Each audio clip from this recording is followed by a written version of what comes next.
can all join palms and repeat after me. I take refuge in the Buddha. I take refuge in the Buddha. I take refuge in the Dharma. I take refuge in the Dharma. I take refuge in the Sangha.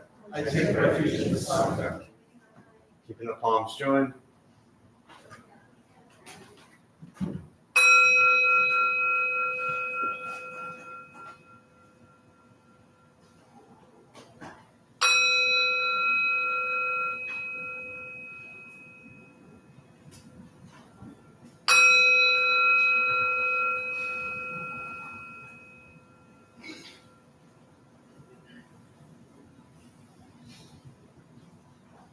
Put the palms down.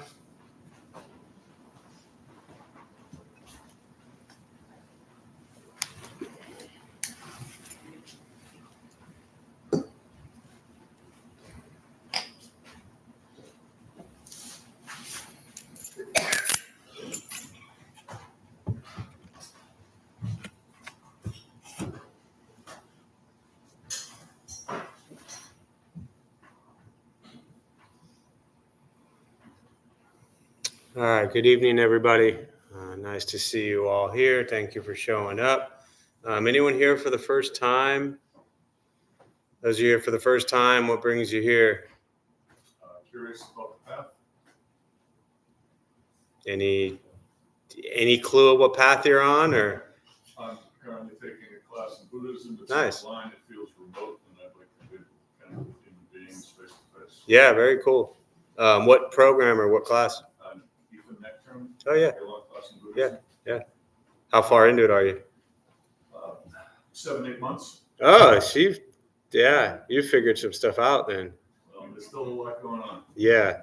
Yeah. I mean, you figured out enough to know that there's a lot going on. But if you've made it through 7-8 months of Ethan's class, then he's great. I've never met him, but very familiar with him. His father. Is his father still alive? He is, right? Still teaching? Yeah.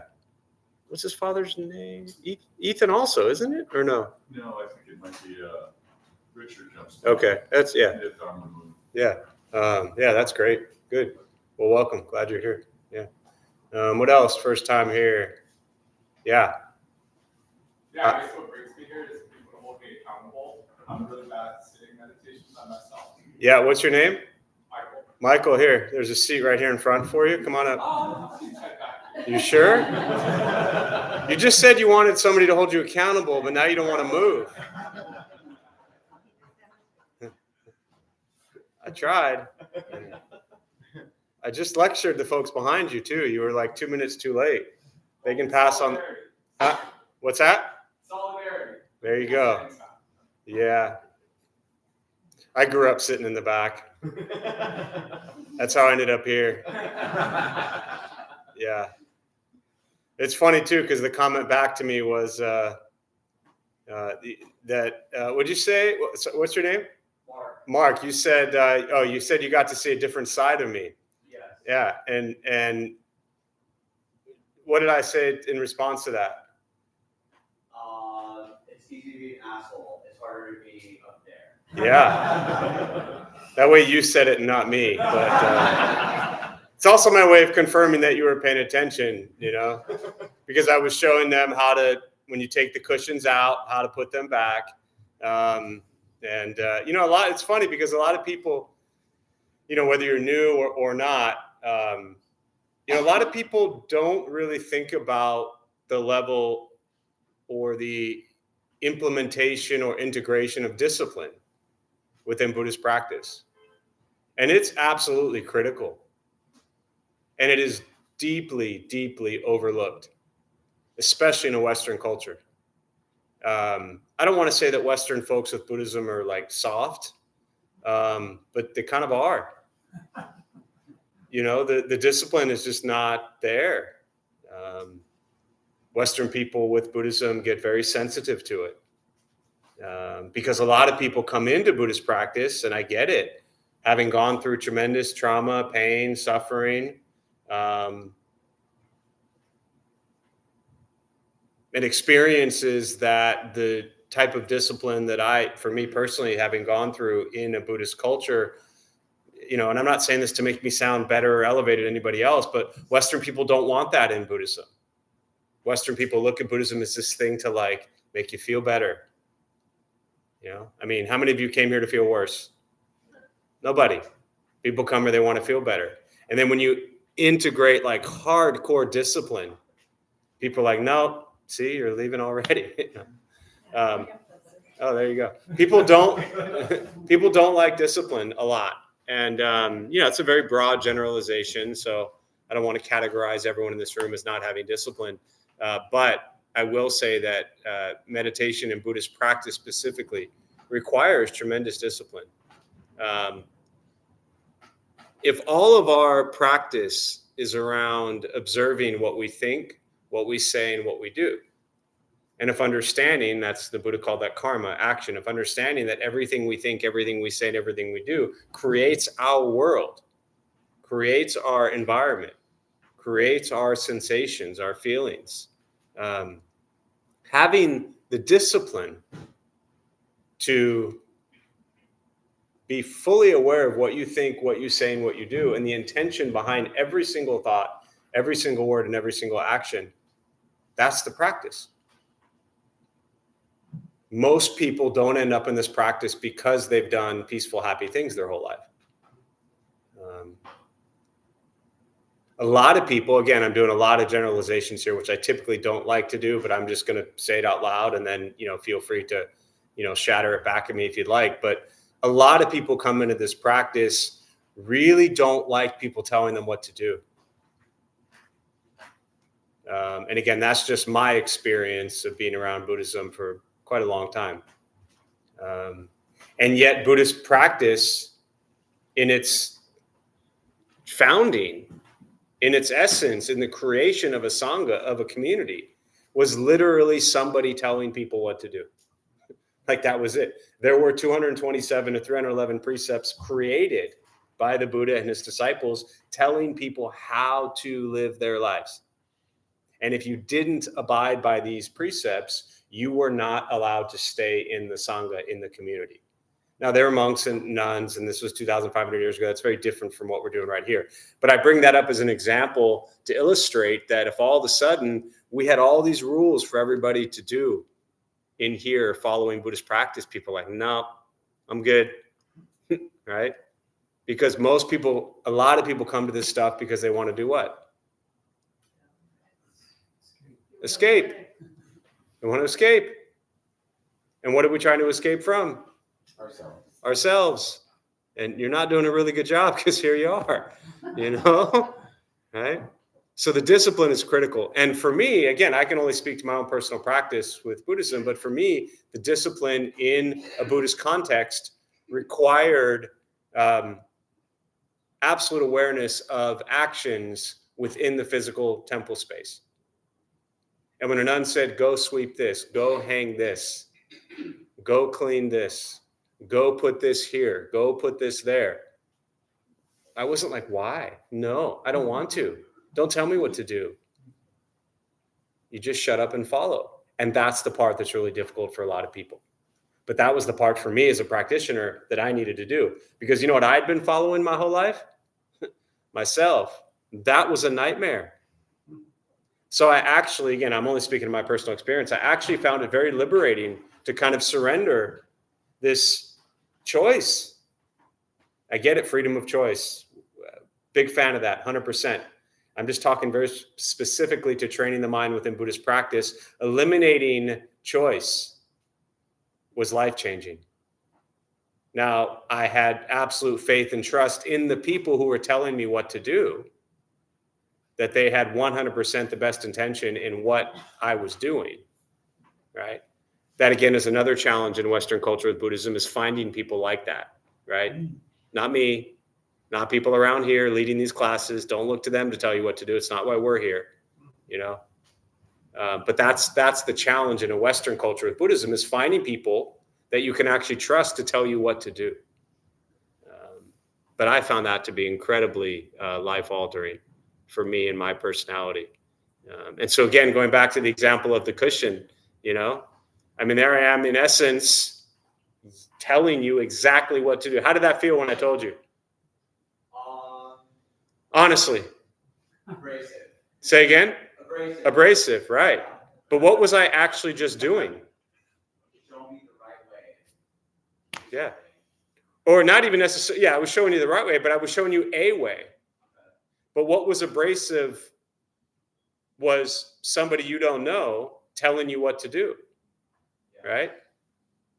And I didn't hug you and pat you on the back and make you feel good. I just said, this is how you do it, right? Most of us don't want that.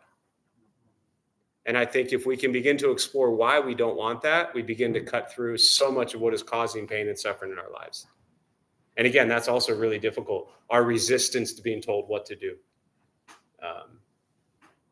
So, yeah. But I thought you responded quite well, for not really liking it so much. And you're still here, so that's good. Yeah. But your ride's here too, so you can't really go anywhere. That's true. Yeah. All right. So I'm gonna stop this rant, and we're gonna start with a meditation practice, so you can all feel good. A couple things to tell you before we begin, and to those who are joining virtually, welcome. Glad you're here. Thanks for showing up. Feel free to say hello. There's a chat box on your screen somewhere. A couple things to tell you before we begin with the meditation. Nothing's going to happen to you. You're not going to float away. You're not going to have any mystical, magical experiences. The mind that races all day long is not going to shut off. Don't judge your practice, meaning don't ask yourself, is this working or is it not working? Are you doing it right? Are you doing it wrong? We're just going to sit. We're going to breathe. You'll hear sounds inside, sounds outside. This is life. Life is filled with chaos. And this practice is learning to get quiet and still within all of the chaos, right? Do not expect silence. You'll hear somebody coughs, phone rings, noises next door. This is what goes on. We're not trying to escape from that. We're learning to be quiet and still within all of that. Posture, just want to be comfortable. If you are on a cushion, often it helps slide into the front third. Pushing the stomach forward allows the back to straighten. If you're on a bench or chair, however you're seated, same thing. Just trying to sit up straight, relaxing the shoulders. Hands are on the knees or lap if comfortable. I'll guide us as we begin. We'll settle into a little bit of silence. Most important, do not expect anything. We're just going to sit and breathe.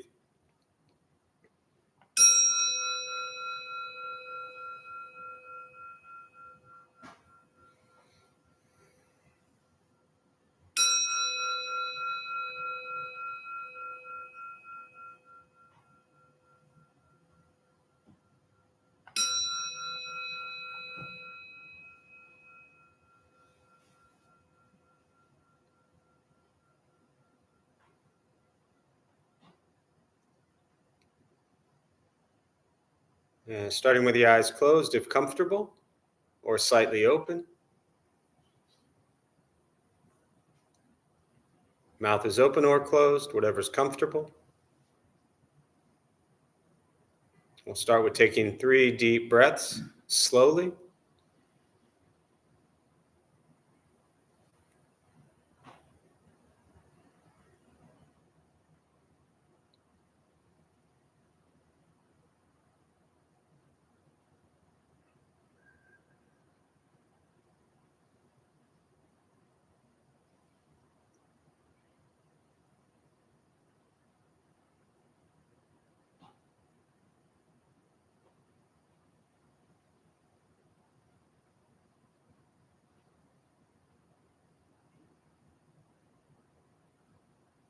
And eventually, settle into a natural rhythm of the breath.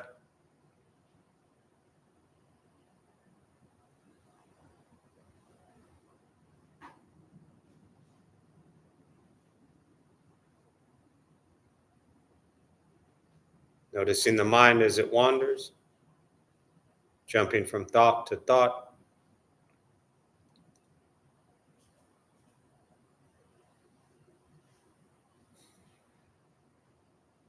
Start with gently guiding the attention, focus to the stomach or chest.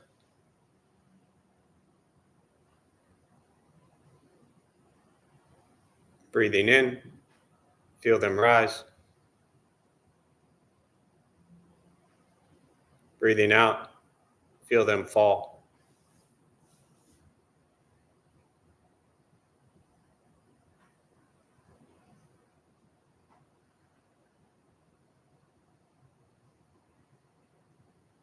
simply continue this practice, observing sensation of breath, expecting nothing but to sit and breathe.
And as the mind wanders, lost in thought,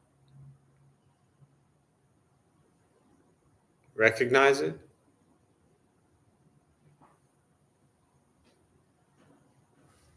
Release that thought.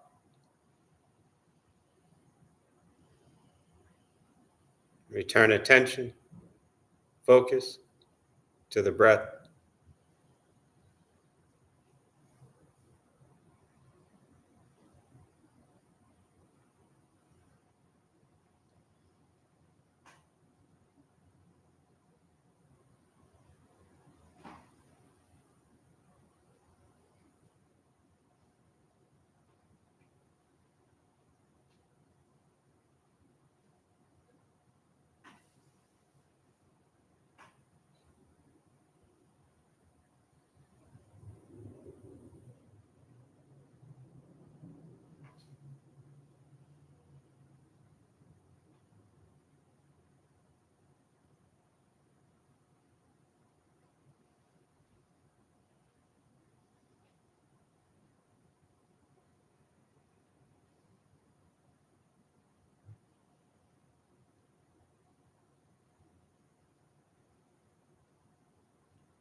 Letting go of expectations, letting go of judgments from your practice, just sitting, breathing.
Learning to be comfortable in stillness,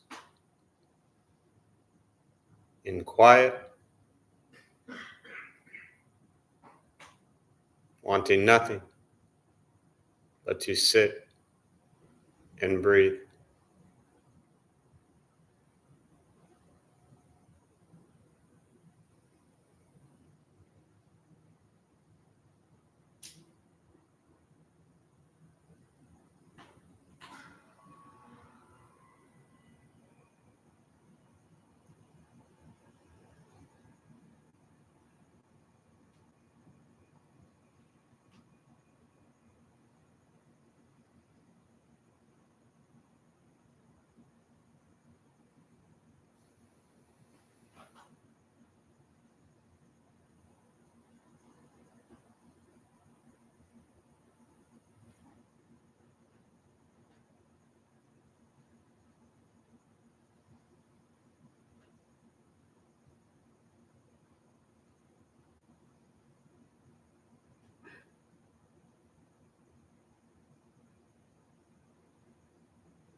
And with the body still, rested, and the speech quiet, aware of all sounds, and the mind learning to settle,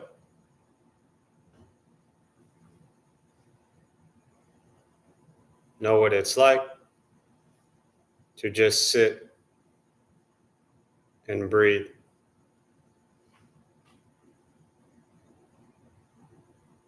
Knowing with each breath, there's nothing else to do.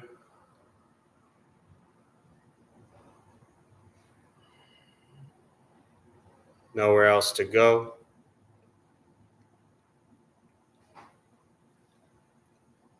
And no one else to be.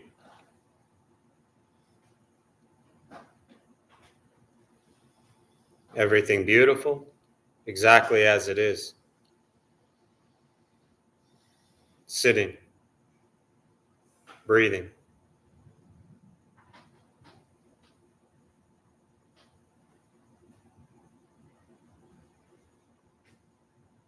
And once again, taking 3 deep breaths slowly.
And as you slowly open the eyes, slowly beginning to move, and most important, with the practice of meditation,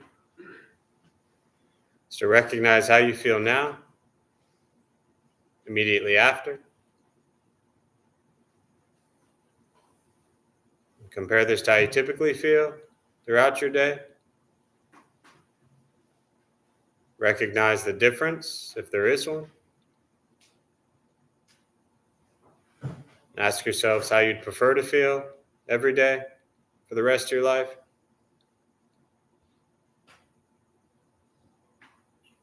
And realize however you feel now, if it's quiet, calm, and still, or a busy mind, racing mind, whatever you're sitting with at this moment, has nothing to do with anything I said. It's nothing to do with how you sit and hold the hands or cross the legs. It's nothing to do with the sounds around us or anything else for that matter. It's everything to do with your own mind and your own mind's reaction to an external condition. This is what the Buddha called pratitya samuppada, means dependent origination. This is the basis of the Buddha's awakening. The word Buddha simply means awakened. He was a human being, no different than any one of us, who began to understand why he suffered, why he got angry, sad, depressed, stressed, anxious. He began to understand the causal relationship of all phenomena. What that means, very simply, for all of us, regardless of where you come from or what you believe in and where you think you're going, your whole life is filled with things that happen. You react. More stuff happens. More reactions. That's it. That's what we get. This practice is simply learning what it's like to respond to something quietly, peacefully, still. Because for most of us, the way you responded to the last 20 minutes is quite different from how you respond to every other 20-minute period of your day. And so all we're working on is closing the gap to where the way you feel now is closer to how you feel always. Just as driven, motivated, productive, successful. Whatever that means to you in your respective lives. But with a mind that's steady, clear, peaceful. Distracted by nothing. Disturbed by no one.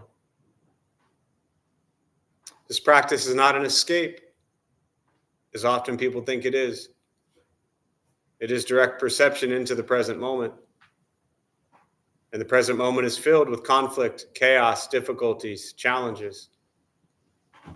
And this practice is learning to be with that as it arises and not run from it.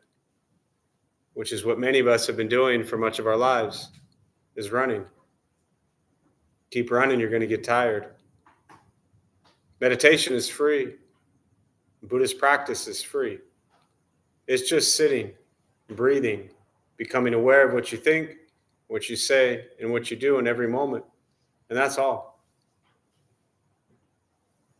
Once we stop trying to change, fix, control, manipulate everything and everyone around us, hoping they do this, hoping they do that, wishing they would do this, wishing they would do that, so much time focused on the actions of others. And it doesn't mean the actions of others are not important. They absolutely are. The world's a mess. The world's always been a mess, and the world's always going to be a mess. And we should not ignore it. And we should engage in it and with it. And fight for whatever you believe in to make the world a kinder, gentler place. But to do that from a place of loving kindness and compassion, not from hatred and anger, which is where so many people are coming from right now. It's really easy to point fingers at everybody else. That's not this practice. This practice is a mirror. It is a reflection back on you, what you think, what you say, and what you do in each moment. And that's really difficult. And that's why we call it a practice. Every day. I don't ever see this practice getting easier. I really don't. It is a challenge every single day. But here we are. So we stay with it. If you're brand new, you'll decide if you stay with it. If you've been at it a long time, you'll decide if you stay with it. But for me, I'd be afraid to stop practicing. You just keep going. Because every day the world is going to be filled with people who don't do what you want them to. People will never do what you want them to. And the sooner you embrace that reality, the easier life becomes. So with that, I'll pause. For me, I always prefer to respond to questions, meditation, Buddhist practice, anything you're sitting with. And again, to those joining virtually, welcome. Glad you're here. Feel free to say hello as you are. There's a chat box on your screen. If you have any questions, you can put them there. I'll do my best to respond. And we'll use the rest of our brief time this evening for questions. Okay. Hopefully this question won't be too long-winded, but it's like what you said, my reaction to what you said. So about the discipline, I really appreciate that. Because I've been dabbling or had small Buddhist practice for a while, and different kinds. I like the kind that sit anywhere you want to. And I picked up this book, Beginner's Mind by Dr. Suzuki. And go, wow, man, this is.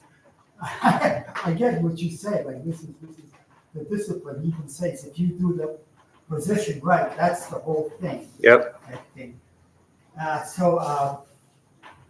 But I have fear, so I was and meditation is free. So I had this opportunity not too long ago to go to this free 10-day retreat for Vipassana meditation.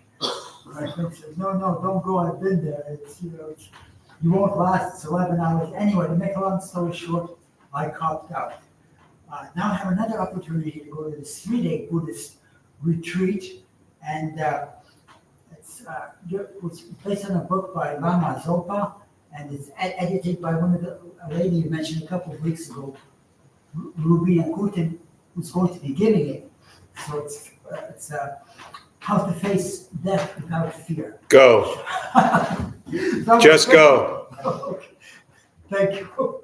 That's what I want to hear. Yeah. I was going to comment about your discipline thing. So I kind of noticed, I've heard from Alan Watts that the discipline part is, especially in Zen, comes from a lot from the culture. Japanese culture is very uptight, and that's why Zen is more than the hippie. Interesting that you think Zen practice and discipline means uptight. I'm just using your words, so I'm gonna take over from here. Let me touch on a couple things you said. One, and let me paraphrase for those virtually didn't hear it. The first thing around, you had an opportunity to go to a 10-day, that's SN Goenka does 10-day Vipassana retreats, insight meditation retreats. They're all over the world. It's a free 10-day retreat. You can sign up. There's a waiting list. A lot of them fill up. If any of you ever have a chance to go. It will be the best and worst experience that you'll have.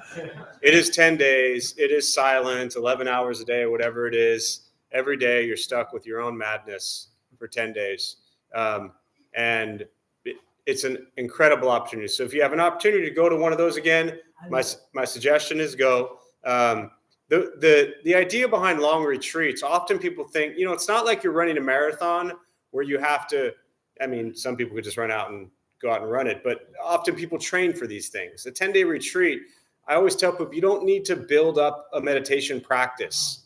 Just go. The question I always ask people is, could you sit and watch Netflix for 10 days straight? And I've yet to hear anybody say, you're like, yes, you've done it, haven't you? Multiple times, right? So this 10-day retreat is just like watching Netflix for 10 days straight, but without the TV. It's just your head. And that's whatever that is to you, right? That's what you're watching for 10 days. And if we can all sit there and watch Netflix for 10 days straight, we can just as easily sit and watch our minds for 10 days straight. It'll bring up all kinds of emotions, some good, some bad, some beautiful, some ugly. It'll be a nightmare and also incredible. So if you have a chance to go. With the 3-day retreats, the same thing. Go. Lama Zopa Rinpoche, her teacher, Rabina Korten, that's her teacher. Anytime you can spend time on Buddhist retreats, meditation practice, and it doesn't have to be a Buddhist thing. You can just go sit in silence for an hour, have a meal in silence, go to a meal with a friend and enjoy a silent meal. And not because you're like in a fight and don't want to talk to each other, right? But just actually engage in a meaningful connection with somebody in silence. It's really beautiful. I always give this example, but years ago, the Day of Silence retreat, we still do that once a month. It's only 4 hours. 4 hours of silence. This was when we were still downtown. And we had the college kids there doing it. And there's a cleaning portion to it. And 2 of the kids, their task was to clean the refrigerator. And again, it's silent. So they had a little piece of paper that says clean the refrigerator. And afterwards, one of the students shared that they had never felt that closely connected to somebody that they didn't know and never spoke to, as they just silently cleaned the refrigerator. Such a beautiful experience. So anytime you have an opportunity to do things mindfully and in silence, again, not just because you're like closing out the world, but actually engaging in the world silently is really a beautiful experience. So other questions? Yeah. Yeah, I'm going to stay on the theme of the discipline thing. Yeah. I'll give you a little backstory of why. Sure. So when I hear discipline, my parents, they taught me this. Yeah. Well, and it's helped me succeed a lot in life, but it's also taught me about perfectionism. And I strive for that almost in every aspect of my life. So when I hear you say discipline, like automatically my response is to like go try and do that. Yeah. But that leads to burnout for me, to be honest. So Totally. How do you find softness with discipline at the same time? Yeah. You don't feel burnt out? Yeah, no, great question. And something, for me, I connect with 100% everything you just said, even my own personal journey.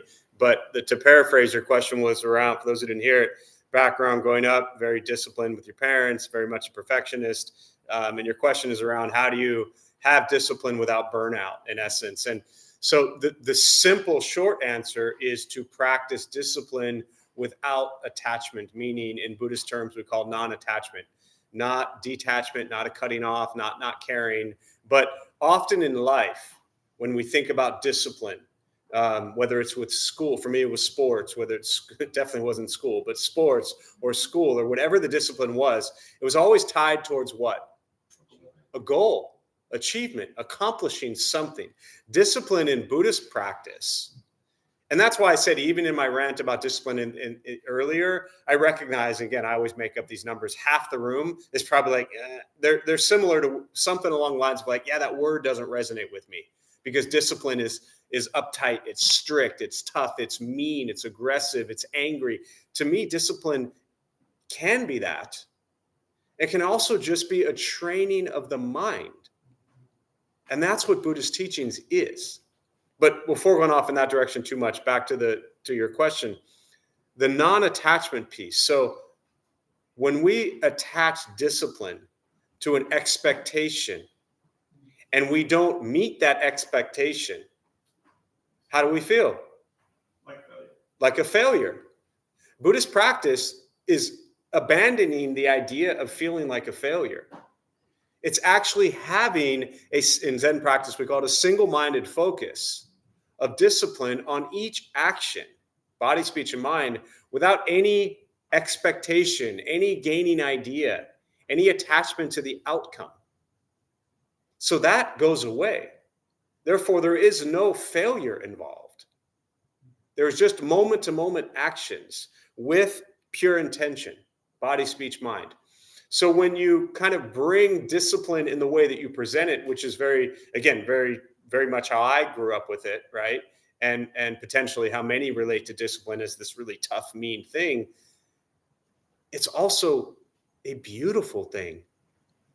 I truly believe that discipline of body, speech, and mind, discipline of heart and spirit and whatever words you want to use, is the journey to minimizing suffering. Ever done anything really stupid? Right? All the time. It's always nice when they're honest, Ever wish you hadn't done anything really stupid? All the time. And what would have helped you do less stupid things? The discipline to not make the decision to do the stupid thing. Did anybody force you to? I mean, yeah, I get it sometimes, but for the most part, that was all you, man. If you had the mental discipline to not do that, you suffer less and other people suffer less. So discipline without attachment to a goal or expectation, without striving to become better. And to add on to that, just to really drive it home, very often our discipline and the goals that we're trying to achieve aren't even for us. It's because we want the parents to be happy, the loved one to be happy, the community to be happy. So we are conditioned our entire lives. Like it's not your fault. You're not alone, right? We are conditioned our entire lives to achieve, succeed, be better, faster, stronger, more this, more that. Billions of dollars are spent every year telling you what you should look like, what you should wear, how much you should weigh, all this stuff.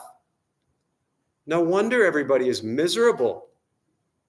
Buddhist practice is unplugging from all of that, yet having the discipline to think kind thoughts, speak kind words, and do good deeds with the intention of minimizing suffering for self and everybody.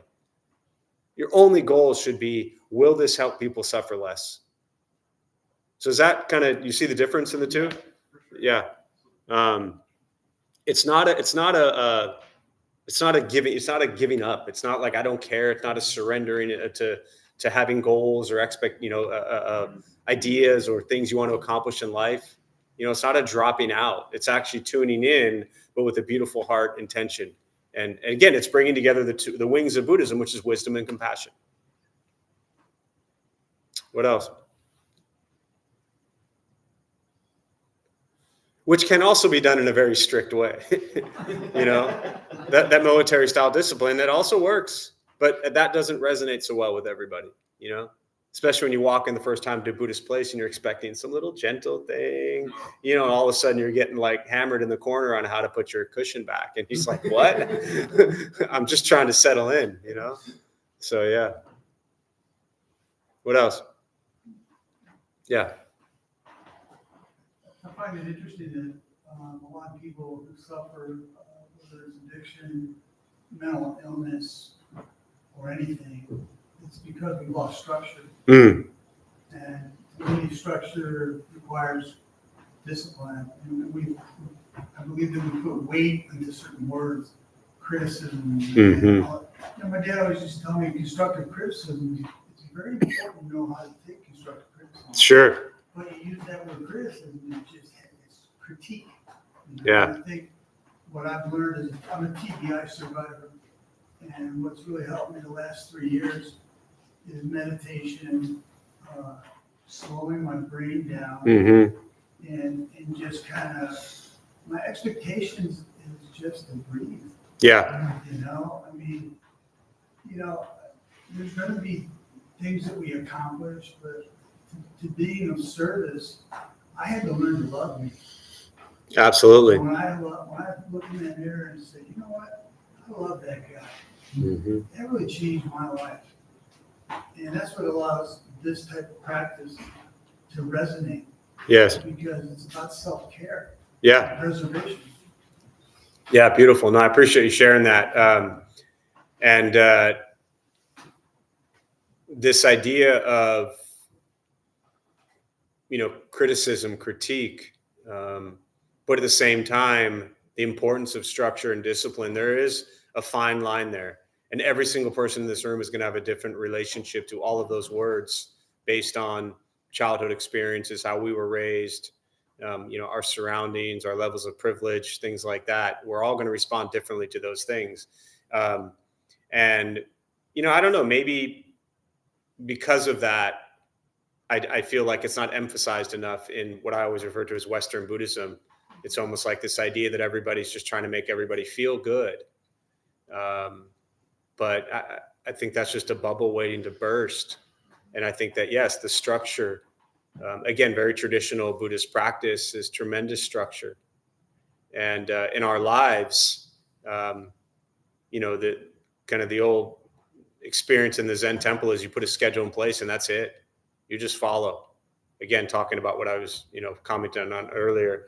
And I think to your last point about the, being able to look in that mirror, and that compassion always starts with yourself. And it is, again, a lot of people that end up in places like this, whether it's through recovery or, not through recovery, a big portion of people end up in meditation, spiritual places, really do struggle at having self-love, self-compassion. And that leads to hatred and anger, and that leads to making choices that harm self and others. And so being able to love yourself is critical and really difficult. Yeah. When I heard some, I was in a course, and the person said, we're going to do a little exercise. And the exercise was to look at yourself in the mirror 10 seconds. Give yourself 10 seconds. Look at you. Capture your eyes and give yourself 10 seconds. And remember Bill when he was 6 years old. Yeah. And remember that guy is still in there. Sure.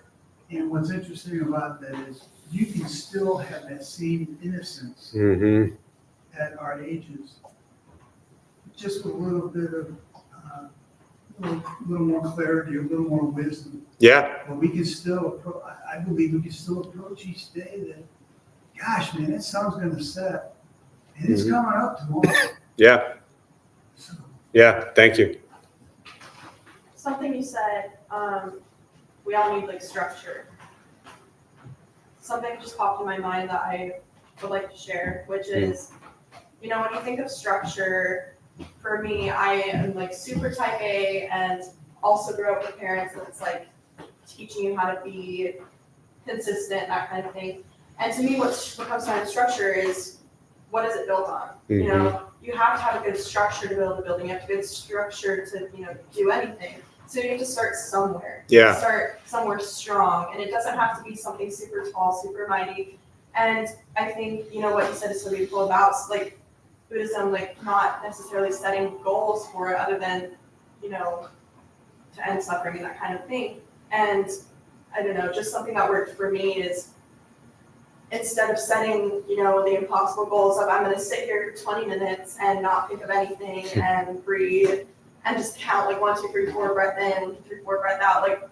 I'm just going to sit and observe. I'm not trying to turn the mind off or anything. So setting yourself up for failures, setting huge goals. I mean, in Buddhism for some people, but in life too. I think just start small, start where you are, just start. And that's where the consistency comes in. Definitely. Absolutely. Yeah. Thank you. Other question. Yeah. What comes to mind for me is the word trust. Trust. Yeah. You mean you're talking in regards to structure and discipline? You show up and they tell you we're to go with this here, and you Right. do the questions this way. Okay, I'm going to trust. but what are we trusting? Right. Are we trusting the structure? Are we trusting ourselves? What is it? Yeah.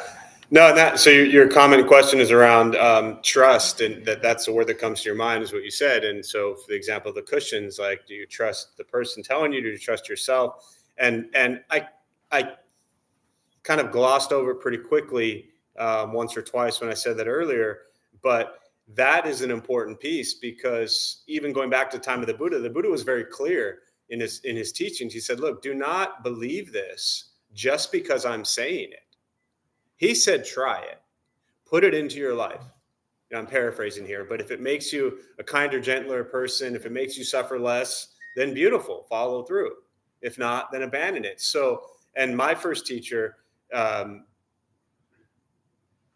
always said, question and he pulls this really from the Buddhist teachings, but he said, question everything. Do not, to me, Buddhist practice is not blind faith, blind trust, anything like that. Like, you must, and especially this 2025, we're in California. There's a lot of weird stuff out there. We don't go drinking Kool-Aid just because somebody says drink Kool-Aid, right? See what the Kool-Aid's all about before you start drinking it, So always, especially today, and I tell people to go, there's 30 different meditation Buddhist places within like 5 miles of here, and I'm not even kidding. Like, go to all of them. Question all of them, see how you are at all of them, including here. And if you feel comfortable and safe and that you can benefit from being at any one of these places, then at some point in time, I do believe as a practitioner, once that, kind of going back to the structure of a building, the trust is what I think gives you that strong foundation and that strong structure. And once you stop questioning every single little thing, because some people will spend 10 years in Buddhism and just never trust anything and just question everything. And they spend their whole time in Buddhist practice fighting it, which is what they've done their whole life with everything. So I personally believe at some point in time with Buddhist practice, whether it's with a specific, Buddhist monk or nun, or like a legitimate teacher. I mean, Ethan is one of the few Western legitimate teachers, I would say, out there. There are some in America, that at some point in time, it does help to say, okay, you know what? I'm kind of done questioning every little thing, and I'm just going to put it into practice. But definitely question it early on. But like I said, that so many people, I see it day in and day out, everybody fighting every little thing. There's like 99 things that the Buddhists said that everybody agrees with, and the one thing they don't agree with, they're like, well, then it all is just terrible, And how much of that is ego? Like, Well, all of it, but thank you for pointing out what I didn't say, but yes. But that's what I'm getting at is, and again, I speak from very personal experience, because coming in to Buddhist practice, again, this is 20 years ago, I was like, I'm going to challenge everything. I'm going to question everything. I'm going to be the best Buddhist. I'm going to figure this out quicker than you, faster than you, better than you, stronger than you. Like, that's what made me a mess to begin with. Don't take the same personality that caused so much suffering in your life and bring that into trying to figure out how to integrate Buddhism into your life. It is 100% the ego. And the ego is not going to go away, but it'll change and it'll alter. And we can see, I believe, how to utilize, and this is where the Buddha is talking about getting to know the self, which self and ego are two different things. But in this kind of expression of it, I'll kind of make them similar. That ego that drives all of our choices and our decisions, getting to know that is important. And where it's actually a hindrance is incredibly important. What else?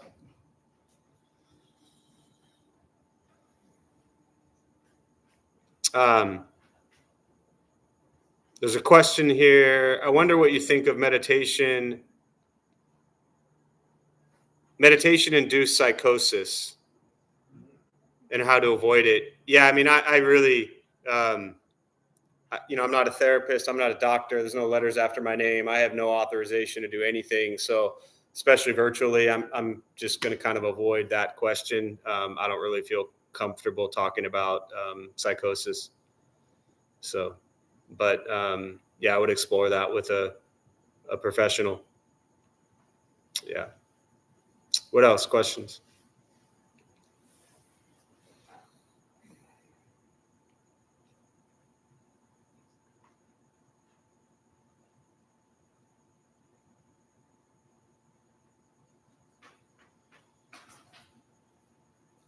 Is there any value, sometimes, is there any value when you're meditating and you realize that your mind is wandering? Is there any value in paying attention or making a mental note of what you're wandering about? Sure. So the question is there any value when you're doing meditation and your mind wanders of kind of, making a mental note of the mind wandering? It really just kind of depends on what type of meditation practice you're doing. And, there are endless types, even within Buddhist practice. And so I think it's important that, when the Buddha taught Anapanasati Sutta, where he talked about awareness of sensation of breath, breathing in and taking a short breath, know you're breathing in, taking a short breath, breathing out, taking a long breath, know you're breathing out, taking a long breath. Like that's, to me, and that is the foundation of Zen practice. It's really like, that's it. Awareness of sensation of breath. Thoughts come and go.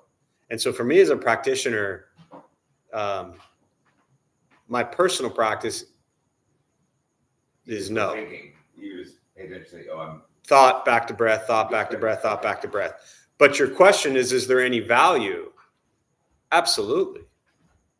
I think that, when you look at Vipassana, insight meditation, understanding mental formations, bodily sensations, things like that, gaining insight into why, especially if it's repetitive thoughts that lead to repetitive actions, repetitive behaviors, there's tremendous value for understanding the nature of the mind and how it works.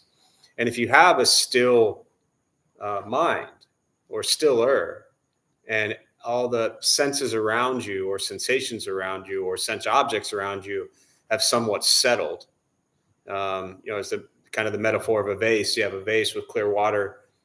You pick it up, you start shaking it, everything's a mess. Sand, and in it is sand, rocks, and pebbles. You start shaking it, everything's a mess. Set it down, sand, rocks, and pebbles settle, and there you are back to having clear water, which then just reflects. So allowing the mind to settle, get quiet, and then begin to see what is arising in your mind. And again, I'm not a fan of at that moment in time trying to ponder stuff, which isn't your question, but because then that's not really, to me, meditating, that's just thinking. Nothing wrong with thinking. But I mean, the reality is that's what most people are doing in meditation. They're just thinking, waiting for the bell to hit, And I don't mean that in an offensive way, but like meditation is training the mind. It's not just sitting there thinking about shit for 20 minutes in a quiet place. There's a difference. Again, going back to discipline and structure, not the escape. Train the mind to be present. Whatever arises is irrelevant. But can also be really beneficial. So I would pay attention to it. What else? We'll do one more before we close. Yeah, that was funny. I saw your hand, your smile like your hand was up, but I couldn't see your hand. I just wanted to touch on that real quick. It was something that was said to me in a Thursday class downstairs at Bonnie. Is if you're constantly, trying to meditate and the same things keep popping up and up, it's kind of worth looking into, because in that case, I don't think it's what you said, you're not really meditating, you're thinking. So if you're distracting yourself consistently throughout the day, that's what you're going to do. You're going to come here and think. And that's really beneficial, been beneficial for me. And so I'm starting to actually meditate now. It's a process. But yeah, my perspective on that, not like you asked, but I asked. I was going to ask you your perspective next. What was helpful to me when I had like a very similar question is if it keeps popping up, it might be worth figuring out why. Yeah, for sure. 100%. Thank you. All right. Anything else before we close? All right. So we'll join palms. May the benefit of this practice be shared with all beings in all directions. May all beings be at peace. May all be free from suffering. May any merit gained from this practice be transferred to Megan and her family and friends who suffer at this time for their loss. May all be at peace. May all be free from suffering.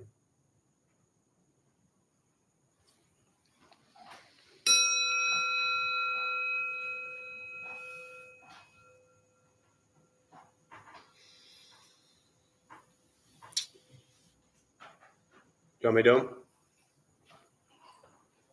Oh, you have it. Okay. Yeah. So a few announcements from our Dharma Bum host, Meredith, before y'all head out. We are looking for a host on Thursday evenings. So if you want to have the code to get into the temple, steal everything, open up the temple, and read this on Thursday nights, please let me know, because it would be nice to have a host for Thursday nights. Hi, everybody. I'm tonight's host, Meredith. We opened the Dharma Bum Temple 18 years ago to introduce Buddhist practice to those who show up. Those who lead are not nuns, monks, gurus, masters, or teachers, and are not looking for students. They're simply practitioners sharing their interpretation of the practice. Every night we have different classes led by different people from various Buddhist traditions. We have a recovery sangha that meets several times a week for anyone with addiction, and our food redistribution program is every Thursday at 4:30. We have classes and programs every day, and everything we offer here is always free.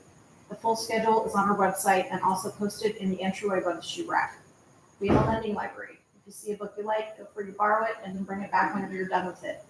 If you could please straighten your seat or cushion before you head out, that'd be great.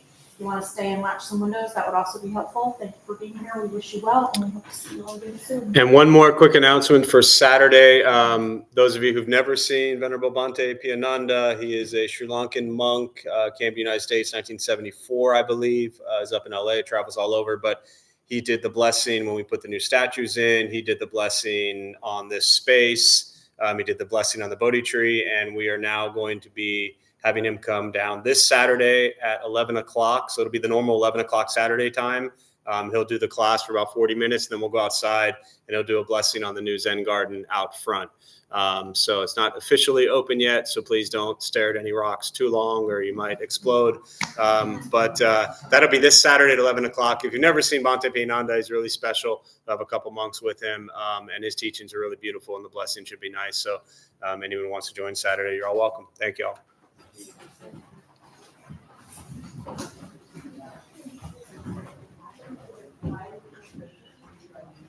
Yes.